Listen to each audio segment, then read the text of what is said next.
we are going to look at the Shield of Scorching Reprisal today. It's not the most overpowered shield, but I think it's one that's very easy to miss. So I am in Act 2. You can see that's the entrance to the last light in. If you come across this bridge here, there are a few traps. I got rid of them earlier. When we come up here, there will be a perception check at this pile of rocks. It isn't the easiest perception check in the world. It's the DC of 18, which is quite high. So I'm going to give the character I think has the best chance of doing it. I'm going to give them, which is Shadowheart here. I'm going to give her as many bonuses as possible. So just up here by these rocks. This is where we're coming. There we are. Perception successful. And then we need to actually move the rubble. There we are. I'm not sure exactly what we need to open this up. There's no skill check here. The BG3 wiki says there's a strength check needed. Maybe it's just a minimum strength requirement. Either way, on this dead flaming fist, we have the shield. Shield of Scorching Reprisal. So we have Shield Bash. That's a common reaction with shields, but here we have Blazing Retaliation. Huddle behind your shield to increase your armor class by 1. That's very nice. And when an attacker misses you with a melee attack, they take 1d6 fire damage. So not only is there retaliation damage on a miss, but also it makes it a tiny bit harder for enemies to hit you. This is a once per short rest ability, and it uses a bonus action, so it doesn't take up your action, which is nice to see because lots of class abilities or actions that come from items do take an action. So I'm going to get this ready on Lae'zel. She doesn't have everything equipped yet. I'm going to respec her and show you what we can do in Act 2. So I respec'd Lae'zel. I kept her as a fighter, made her into a battle master, and especially gave her riposte. So we're going to be trying to use our reaction and trying to hurt enemies when they miss us. So from Act 1, there's the Holy Lance Helm.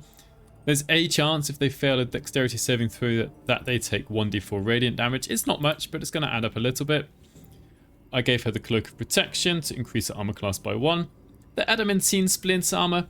This is so that if she is hit, then she takes a little bit less damage. And if she's hit, the attacker is sent reeling, which then makes their next attack much less likely to hit. So if they're reeling for 3 turns, they get a -3 penalty to attack rolls, but it does go down if they miss. And also critical hits can't land on the wearer, which if you make your armor class high enough can actually make it impossible for enemies to hit you, but we're not really going to get to that level with Lae'zel at this, when she's at level 8. The Wondrous Gloves increases her armor class by 1.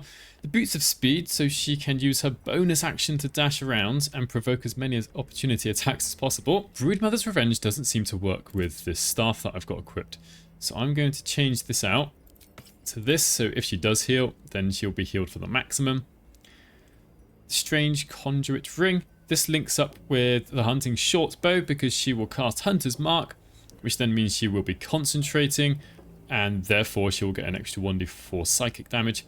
I've also given her Crusher's Ring so she can move a bit further. You could swap this out for the Caustic Band. And so I've picked up the Gold Wormling Staff. I've done this just to pick with the theme, and also you can see here this has Ignore Resistance. I've taken a feat I wouldn't normally take on a fighter. So this can be bought from Roa Moonglow in Act 1 or Act 2. She's just inside Moonrise Towers here.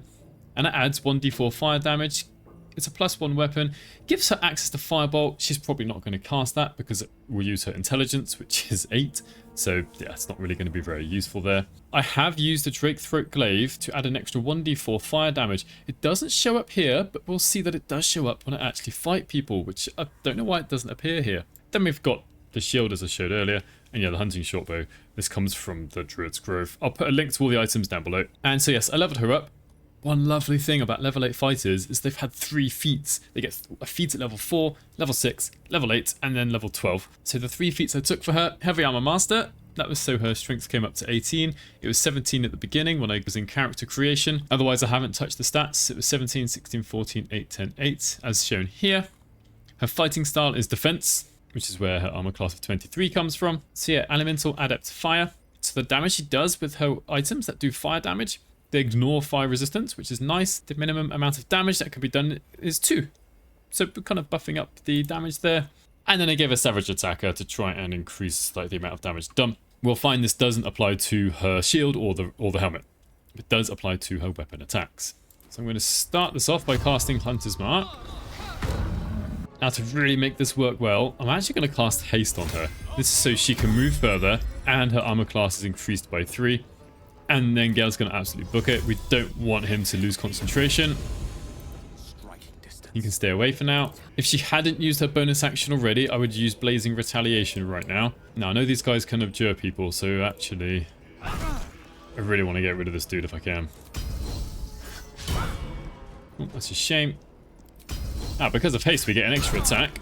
So do just want to show you that here, we're getting 2 lots of fire damage.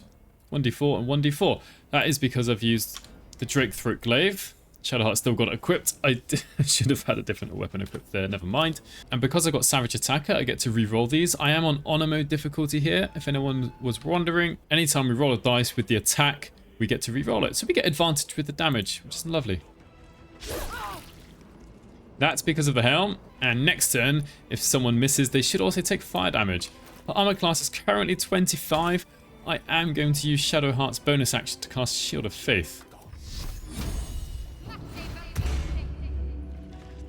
If you're going with this sort of tactic, you've really got to make sure that the person who's being attacked is the only possible person to be attacked. Generally, the AI will avoid characters with a high armor class, so they might avoid Lae'zel. Thankfully, she is concentrating, which seems to kind of goad them into attacking. So I'm going to use my bonus action to turn on Blazing Retaliation now. You can see the little fire burning around our feet. So yeah, we're going to provoke opportunity attacks. I'm going to try and be outside Hunger of Hadar. This is so they don't get advantage on these attacks. So this time, they get the 1d6 fire damage here.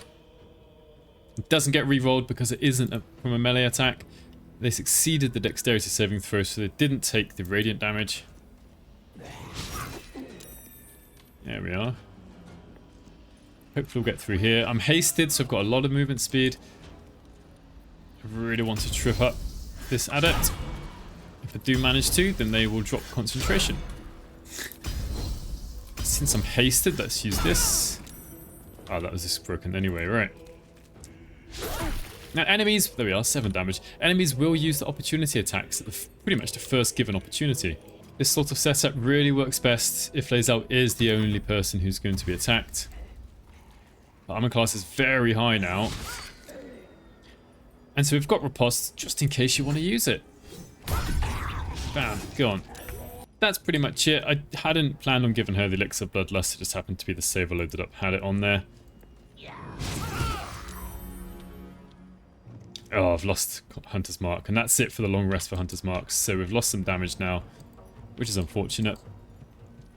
Now they did manage to hit her, which is quite, yeah, look at that. They needed a 20, but because of Heavy Armor Master and the armor, that got reduced down to 4 damage. So she's barely taken any damage at all. So we'll see now. Oh, hello. That was great. Obviously didn't expect that to happen.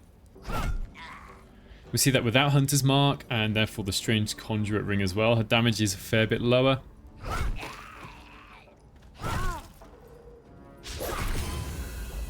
Interestingly, if someone does have Death Ward on them, the Elixir of Bloodlust does proc. You do actually get to use it. So here we go. This will just... bit annoying, but can't do much about it. There's an illithid parasite in that corpse. So it's just a quick look at the shield. You could take it into Act 3. You obviously don't have to use this staff. I was trying to get together a little bit of a theme going with some fire damage here. You could pick your favorite one-handed weapon. You obviously don't have to use this helmet either. But this is a shield I've so rarely picked up myself, and I imagine some of you out there might have forgotten about the shield as well. Anyway, thank you for watching. Let me know what you think about the shield, whether you've used it, if you've used it in a build, how would you change this build? Do you like the idea that we've got a fire theme going? Thank you very much for watching, and to all the members of my channel, and hopefully I'll catch you in the next one.